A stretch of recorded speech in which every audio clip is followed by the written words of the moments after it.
Waalaikumsalam warahmatullahi wabarakatuh. Baik, mohon perhatiannya. Di sini kelompok kami ingin melanjutkan presentasi tentang sistem peredaran darah manusia yang akan melanjutkan dari bagian fungsi darah.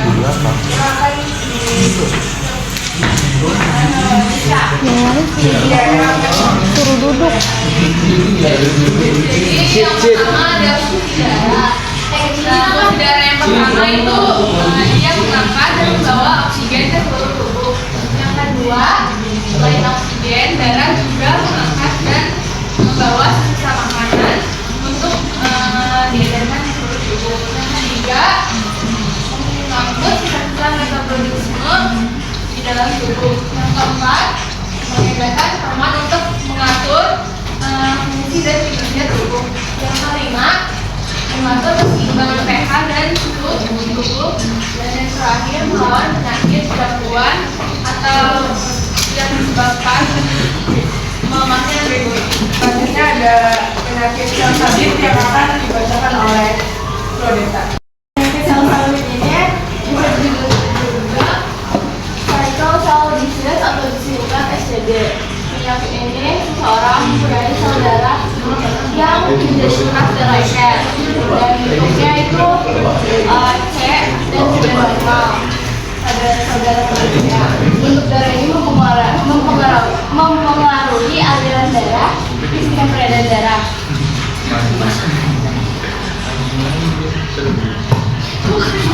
Bentuk yang tidak beraturan ini dapat menyebabkan sel darah aliran sel darah tersumbat dan menyumbat aliran darah. Hal ini menyebabkan rasa sakit dan infeksi yang baru.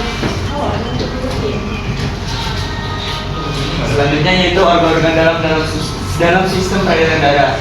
Jantung manusia memiliki 4 kasut yang terbagi sebagai jantung sebelah kanan ada di atrium kanan bawah dan ventricle atau pinggir kanan atas, begitu juga sebelah kirinya. Jantung juga memiliki 3 katup dalam jantung kita tersebut juga vulva, yaitu vulva bicuspidalis yang terletak di antara seberang. Yang kedua yaitu vulva tricuspidalis yang terletak di antara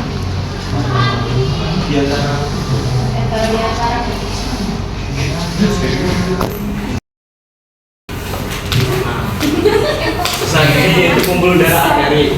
Yang pertama aorta, arteri yang pangkalnya paling besar yang berpangkal di bilik kiri. Yang kedua yaitu arteri pulmonalis, arteri yang mengangkut karbon dioksida dari jantung. Yang ketiga yaitu arteri koroner, arteri yang mengangkut oksigen dari sari-sari makanan. Pembuluh darah kapiler, fungsi dari pembuluh darah kapiler adalah sebagai berikut: menyerap zat-zat atau sari-sari mengeluarkan dari dalam tubuh menjadi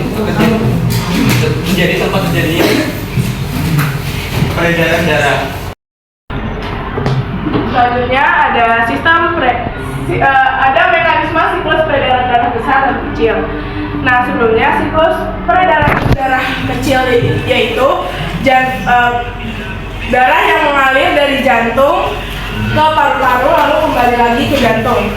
Seperti detailnya di sini, dimulai dari jantung yaitu bilik kiri, lalu selanjutnya ke aorta, setelah ke aorta. Jadi di sini saya ingin melanjutkan presentasi yang kepotong, yaitu siklus peredaran darah besar. Siklus peredaran besar itu dimulai dari jantung yang memompa darah ke seluruh tubuh, lalu kembali lagi ke jantung. Nah, secara detailnya di sini dimulai dari jantung bilik kiri, lalu kemudian ke aorta, setelah itu ke seluruh tubuh, kecuali paru-paru, lalu setelah itu ke arteri, lalu ke vena, kava, dan balik lagi ke jantung, yaitu saraf kanan. Selanjutnya di sini ada sistem limfatik, yaitu suatu sistem sekunder yang memiliki peran penting dalam tubuh yang menghasilkan imun atau sistem peredaran tubuh dan mengandung limfa atau getah bening. Fungsi dari sistem limfa berikut: yang pertama, mengembalikan cairan yang berlebih. Yang kedua, mengangkut lemak dari usus ke sistem peredaran darah. Yang ketiga, mengangkut limfosit dari kelenjar limfa ke siklus darah. Dan yang keempat, menghancurkan dan menyaring mikroorganisme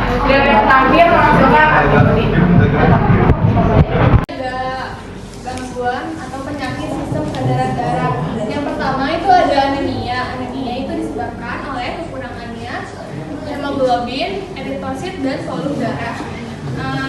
Dan biasanya secara umum ini disebabkan oleh kekurangan zat besi dan vitamin B12.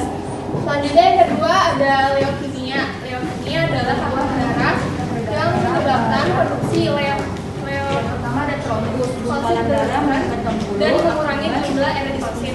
Selanjutnya yang ketiga ada hemofilia.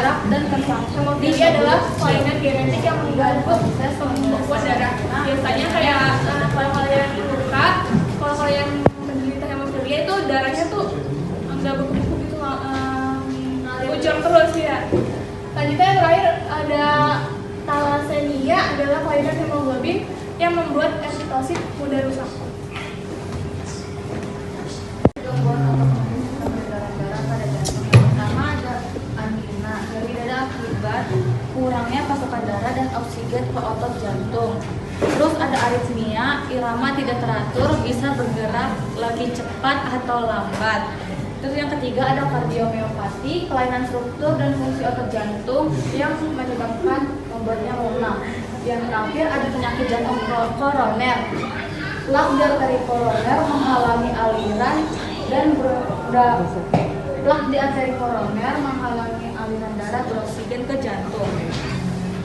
Gangguan atau penyakit sistem peredaran darah pada pembuluh darah. Yang pertama ada trombus, gumpalan darah menyumbat pembuluh akibat disfungsi endotel. Yang kedua ada gumpalan darah bergerak dan tersangkut di pembuluh kecil. Yang ketiga ada varises, pembesaran vena, biasanya terdapat di kaki. Kelompok 6, siapa yang mau bertanya? Kita benar. Kenalin diri dulu sama dari kelas. Ya, saya Luki dari kelompok 6. Mau nanya apa? Apa yang akan terjadi jika sistem peredaran darah tidak berfungsi dengan baik? Apa bedanya sih? Apa bedanya sama sih? Ada kedua aja penyakitnya yang ditimbulkan apa aja? Penyakit yang ditimbulkan? Ya, ada. Dari kelompok 5 ada yang ingin bertanya? Saya. Boleh kenalin diri. Saya dari kelompok 5. Namanya? Merapianto. Yang mau nanya apa? Bagaimana proses kembalinya darah setelah diedarkan ke seluruh tubuh? Bagaimana proses pengembalian darah setelah diedarkan ke seluruh tubuh? Pertama, nama saya Putri Alifah dari kelompok 3. Ia bertanya kenapa setiap golongan darah mempunyai antigen dan antibodi. Iya, Nesa mau menanyakan apa? Jadi pertanyaannya itu apa yang akan terjadi jika salah satu peredaran darah kita terganggu? Baik, kami di sini akan menjawab pertanyaan-pertanyaan dari teman-teman kelompok 1 sampai 6. Mulai dari jawaban ini. Jadi saya akan menjawab pertanyaan kelompok 1. Apa yang terjadi jika sel peredaran darah terganggu? Jawabannya, sel tubuh akan kurang nutrisi dan oksigen sehingga dapat merusak sel dan jaringan. Dan selanjutnya saya akan menjawab pertanyaan dari kelompok 2. Pertanyaannya yaitu apa yang terjadi pada darah yang tidak lancar? Jawabannya adalah peredaran darah yang tidak lancar dapat membuat jantung bekerja lebih keras untuk memompa darah sehingga tubuh lebih mudah lelah. Dan di sini saya akan menjawab pertanyaan dari kelompok 3. Kenapa setiap golongan darah memiliki antigen dan antibodi yang berbeda? Antigen dan antibodi ini adalah memastikan tubuh dapat mengenali dan mempertahankan dari sel-sel asing atau patogen. Jika seseorang menerima transfusi darah yang tidak sesuai, antibodi dalam darah penerima akan menyerang antigen pada sel darah merah yang didonorkan.